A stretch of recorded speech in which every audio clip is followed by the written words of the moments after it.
আসসালামু আলাইকুম, কেমন আছেন সবাই? গত কয়েকদিন আগে ফেসবুকে একটি ভিডিও ভাইরাল হয়। সৌদি আরবে কিছু বাংলাদেশি নারী শ্রমিক কান্নাকাটি করে ভিডিও করেছিল, তাদেরকে যেন বাংলাদেশে নিয়ে যাওয়া হয়, সরকারের কাছে আশ্রয় চেয়েছে এবং তাদেরকে নির্যাতন করা হয়েছে। তাদের পায়ের মধ্যে প্যারেক ঢুকিয়ে দেওয়া হচ্ছে, তাদেরকে ইলেকট্রিক শক দেওয়া হচ্ছে, এইভাবে নির্যাতন করা হচ্ছে। এছাড়াও অন্যভাবে নির্যাতন করে, যেগুলো হয়তো ওনারা বলতে পারে না আত্মসম্মানের ভয়ে। এই ভিডিওটা কিন্তু ফেসবুকে প্রথম না, এর আগেও কিন্তু এই ধরনের অসংখ্য ভিডিও ফেসবুকে পোস্ট করা হয়েছে নারী শ্রমিকদের কাছ থেকে, যারা কিনা কষ্টে আছে বা তারা প্রবাসে যাওয়ার পরে এই ধরনের সমস্যার শিকার হয়েছে, যৌন নির্যাতনের শিকার হচ্ছে প্রতিনিয়ত, ছেলে কি বাবা কি সবার কাছে, এবং তাদেরকে বিভিন্নভাবে প্রহার করা হচ্ছে, টাকা দিচ্ছে না বা ঠিক মতো খাবার দিচ্ছে না, কাজের জন্য পিটানো হয় কথায় কথায়। এ ধরনের অনেক ভিডিও ফেসবুকে ভাইরাল করা হয়েছে এবং এরই পরিপ্রেক্ষিতে বাংলাদেশের বিভিন্ন টিভি চ্যানেলগুলো তাদেরকে নিয়ে রিপোর্টও করেছে, বাংলাদেশের পত্রপত্রিকায় রিপোর্ট আসছে, এবং ফেসবুকে যারা ব্লগ তৈরি করে তারা বিভিন্ন পেজ থেকে এদেরকে সচেতন করার জন্য অসংখ্য ভিডিও লাইভ করেছেন, অসংখ্য ভিডিও করেছেন। তারা রিকোয়েস্ট করেছেন যে আপনারা খাদ্যামার ভিসায় বিদেশে আসবেন না। কিন্তু এত কিছু জানার পর, শোনার পর কেন জানি বাংলাদেশের এই নারী শ্রমিকরা বিদেশে আসার জন্য ব্যাকুল হয়ে থাকে। হয়তোবা তাদের অর্থনৈতিক অসচ্ছলতার জন্য তারা বিদেশে আসতে চায়। তো আমি আপনাদেরকে রিকোয়েস্ট করব, আপনারা বিদেশে আসার পরে যখন আবার এই সমস্যার সম্মুখীন হন, তখন আবার কান্নাকাটি করে দেশে যাওয়ার জন্য বলেন। কিন্তু আপনারা এই ভিডিওগুলো দেখার পরেও তো আপনাদের ন্যূনতম শিক্ষা হওয়ার কথা যে প্রবাসে এসে যারা খাদ্যামার ভিসায় আসে এরা আসলে মূলত ভালো থাকে না। অনেকে ধারণা যে পাশের বাড়ির কোনো একটা মেয়ে আসছে, সে তো এসে অনেক টাকা ইনকাম করে ফেলছে, সে বাড়ি গাড়ি তৈরি করে ফেলছে। তা আপনাদের ন্যূনতম সেন্স যেটা আছে, ন্যূনতম বিবেক যেটা আছে, এইটা একটু খরচ করার চেষ্টা করবেন। একটা মেয়ে বিদেশে আসার পরে 20,000 টাকা বেতনে আসছে, সে এসে অনেক কিছু করে ফেলছে। সাথে একটা ছেলে 20,000 টাকা বেতনে বিদেশে আসছে, সে কিছুই করতে পারেনি। একটা মেয়ে এসে বাড়ি গাড়ি করে ফেলছে, কিন্তু ছেলে কিছুই করতে পারেনি। এ থেকে আপনাদের শিক্ষা নেওয়া উচিত যে ওই মেয়েটার বেতন কিন্তু তার মালিক এমনি এমনি দেয় নাই। তার কাজ যেটা দেখা গেছে, ছেলে কিন্তু এর চাইতে হার্ড কাজ করে, এর চাইতে কঠোর পরিশ্রম করে, এরপরে কিছু হয় না, কিন্তু মেয়ের কেন হয় এটা আপনাদের বোঝা উচিত।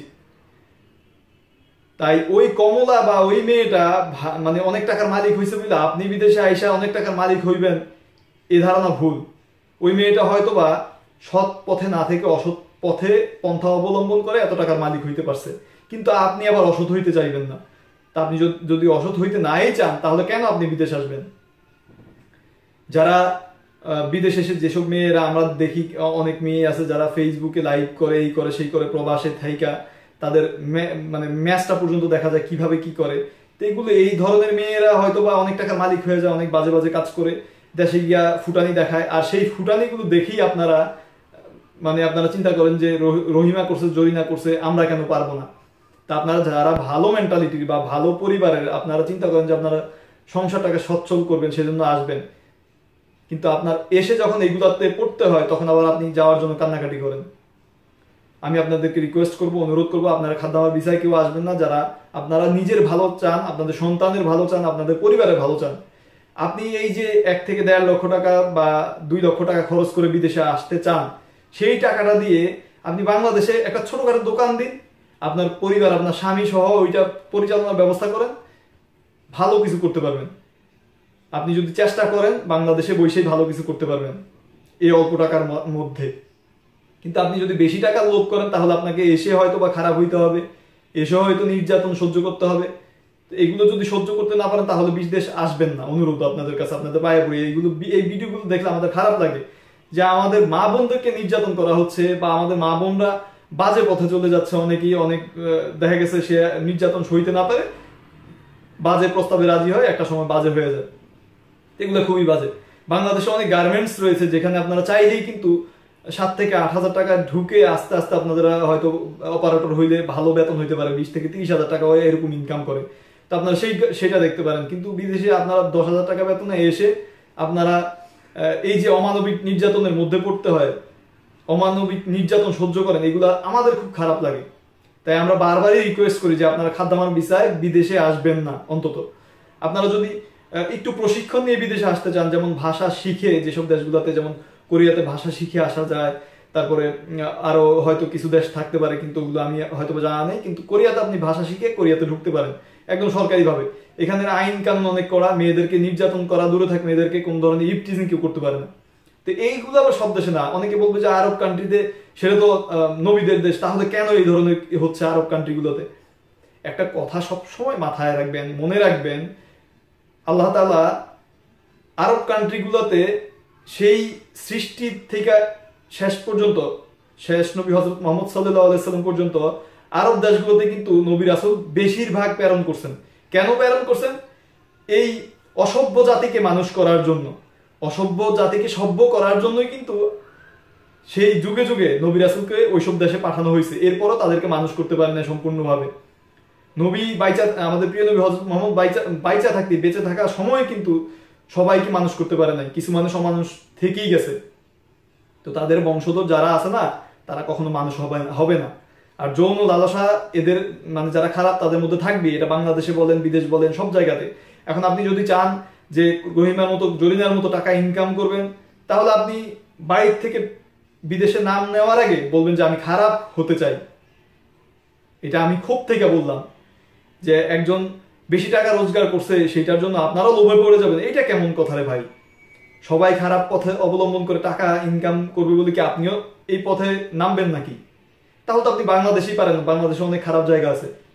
আমি রিকোয়েস্ট করব, বিদেশে আসার আগে এগুলো চিন্তা করে আসবেন যদি আসতে চান। এরপরেও এত ভিডিও দেখার পরে, এত রিকোয়েস্ট করার পরে আপনাদেরকে আমরা এত রিকোয়েস্ট করি যে খাদ্দামার ভিসায় সৌদি আরব, দুবাই, যত দেশ আছে মানে খাদ্দামার ভিসায় এইসব দেশগুলোতে প্রবেশ করবেন না। নিকট একদম কাছের আত্মীয় থাকলে তারা হয়তো বা ভালো দুই একটা ভিসা দিতে পারে, সেই ক্ষেত্রে আপনি গেলে ভালো কাজ করতে পারেন। কিন্তু যারা আপনাদের দালাল, যারা, তারা কখনোই আপনাকে ভালো ভিসা দিতে যাবে না বা আপনার ভালো চাইবে না। সে চাইবে তার কিভাবে সে টাকা ইনকাম করবে। আপনি যেমন চান যে বিদেশে গিয়ে কয়টা টাকা ইনকাম করবেন, আপনি আপনার ফ্যামিলিটাকে সচ্ছল করবেন, আপনি বেশি টাকা ইনকাম করবেন। আর দালালও চায় আমি বেশি ভিসা সেল করে আমি বেশি টাকা ইনকাম করবো, আমি অল্প দিনে কোটিপতি হবো। সেই ক্ষেত্রে কোন মেয়েটা বিপদে পড়লো, কোন মেয়েটা আপদে থাকলো, এইগুলো দেখার টাইম নেই দালালের। দালালরা খুবই খারাপ। আর বিশেষ করে আমরা বাংলাদেশি যারা না, এরা কেমন মানুষ সেটা বলার অপেক্ষা রাখে না। একজন আরেকজনকে বাঁশ দিতে পারলে সর্বাধিক খুশি হয়। এবং ফেসবুকে আমরা যখন একটা ভালো জিনিস নিয়ে কথা বলি, সেখানে 80% মানুষই ভালোটা বললেও যিনি ভালো বলছে বা যার বিরুদ্ধে বলছে তাকে গালি দেওয়া শুরু করে। আবার দেখা গেছে যিনি বলতেছে তার বিরুদ্ধে যদি তার কথা চলে যায়, তাকেও গালি দেওয়া শুরু করে। যে মানুষ এত গালিগালাজ করে, এই ধরনের মেন্টালিটি। তো এরাই আবার যখন আপনাদেরকে বিদেশে আনার চেষ্টা করবে, এরা কিভাবে আপনাদেরকে ভালো কাজ দেবে? তাই নিজেরা সচেতন হন, ন্যূনতম আপনার ব্রেনটাকে একটু খাটান। যে কমলা বিদেশে এসে কোটিপতি হয়েছে, রহিম কেন কোটিপতি হইল না, এইটা একটু খাটান। যে রহিমও তো একই সাথে বিদেশে আসছে, ওই রহিমা যে ফ্লাইটে আসছে, করিমও সেই ফ্লাইটে আসছে, কিন্তু করিম সেই ফকিরই রয়ে গেল, কিন্তু রহিমা অনেক বড় লোক হয়ে গেল। কিভাবে? এগুলো একটু খাটান, এরপরে বিদেশে আসার চিন্তা ভাবনা করেন। আর আরেকটা বিষয় হচ্ছে, আমরা যখন বিপদে পড়ি তখন বলি যে সরকার এইটা করবে, সরকার কেন ওইটা করে না। সরকার তো আসলে চেষ্টা করে সবকিছুই, কিন্তু সব কি সরকার করে দিতে পারবে? আমরা নিজেরা যদি সচেতন না হই, আমরা নিজেরা যদি একটু আমাদের ব্রেনটাকে না খাটাই। আবার যেই দেশের, ধরেন সৌদি আরবে যে ঘটনাটা হইল, সৌদি আরবে যিনি দূতাবাসের আছেন রাষ্ট্রদূত, তিনি যদি ভালো না হন তাহলে তো সবকিছু হবে না। কারণ তারা সচেতন হইতে হবে, তারা তাদের দেশের যে সমস্যাগুলো এগুলো নিরসন করার চেষ্টা করতে হবে, তারা এই অন্যায়গুলোর বিরুদ্ধে কথা বলতে হবে, তারা কূটনৈতিকভাবে এগুলো দেখতে হবে যে তাদের শ্রমিক আসার পরে কেন তাদেরকে এইভাবে নির্যাতন করা হচ্ছে। তো এইগুলো আসলে সবারই দেখা উচিত। আমি সরকারকেও এই ভিডিওর মাধ্যমে বলতে চাই যে আপনারা আসলে আপনাদের যে রাষ্ট্রদূতগুলো নিয়োগ করছেন তাদেরকে একটু ইনফর্ম করেন বা তাদের সাথে আপনারা কথা বলেন, কেন তারা এই বিষয়গুলো দেখছে না। একজন শ্রমিক যখন বিদেশে আসে, তার রেমিটেন্সে কিন্তু বাংলাদেশ সচল হয়, বাংলাদেশ চলে। আর এই রেমিটেন্স যোদ্ধারা যখন, সেই নারী হোক আর পুরুষ হোক, এই রেমিটেন্স যোদ্ধারা যখন বিপদের মধ্যে পড়ে, তখন তারা কেন হস্তক্ষেপ নেয় না, তারা কেন কোনো কথা বলে না? আজকে এই মেয়েগুলা যে বিপদের মধ্যে পড়ে কান্নাকাটি করতেছে, এরাও তো আমাদের দেশের মা বোন, এরা আজকে বিপদের মধ্যে, আমাদের তো খারাপ লাগে। আর আপনারা যারা বিদেশে আসতেছেন, যেসব মহিলারা, আপনাদেরকে আরেকটা জিনিস মনে করিয়ে দিই, আপনি আজকে বেশি টাকার জন্য বিদেশে আসছেন বা সংসারকে সচল করার জন্য, আপনি কি খোঁজ নিছেন যে আপনার ছেলেটা ভালো আছে কিনা, আপনার মেয়েটা মানুষ হয়েছে কিনা? আপনি দেশে থেকে আপনার সন্তানকে মানুষ করতে পারেন না, ভালো রাস্তায় নিতে পারেন না। আর আপনি বিদেশে এসে ছেলে সন্তানের কাছ থেকে দূরে থেকে আপনি আপনার সন্তানকে মানুষ করতে চান, এটা কতটুকু সম্ভব সেটাকে আপনি বুঝেন? কখনোই আপনার সন্তান মানুষ হবে না, কখনোই হবে না, কখনোই আপনার সন্তান মানুষ হবে না, এটা মাথায় রাখবেন।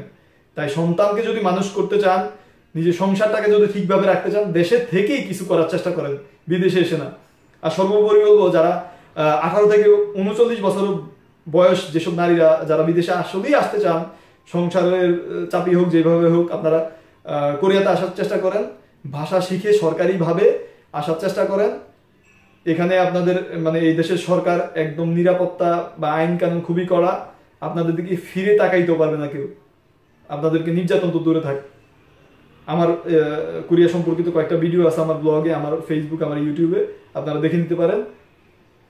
তো ভালো থাকবেন সবাই, আমি রিকোয়েস্ট করছি। এরপরেও আপনারা খাদ্যামার ভিসায় কেউ বিদেশে আসবেন না, বিদেশে এসে নিজেরা কষ্টের মধ্যে পড়বেন না, এবং আমাদেরকেও কষ্ট দিবেন না। আমাদের লাগে, আমাদের খুব খারাপ লাগে, যেহেতু আপনারা আমাদের মা বোন।